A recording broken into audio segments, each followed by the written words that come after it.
আজকা 10:38 যে ভূমিকম্পটা হয়েছে, আমার দোকানের অবস্থা পুরা কেরাসিন। আমার অনেক কিছু বেশ ক্ষয়ক্ষতিও হয়েছে, অনেক কিছু ভাঙছ, অনেক কিছু পড়েও গেছে। আপনাদের সবাইকে দেখাচ্ছি, আপনারা দেখেন।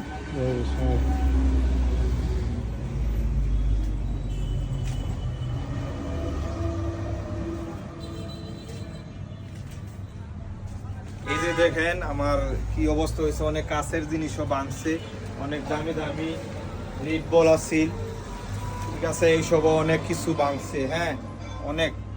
আমি কি করবো এখন, আল্লাহর ইচ্ছা, দেখা যাক এখন। আল্লাহ আল্লাহ এখন কি করে। এদের সব অবস্থা দেখেন, কি অবস্থা হয়েছে দেখেন ভালো করে।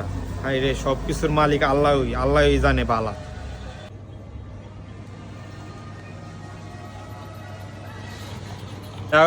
হয়েছে, আল্লাহ পাক আমরা ভালো রাখছে, আমরা সুস্থ আছি, এটাই বড় কথা।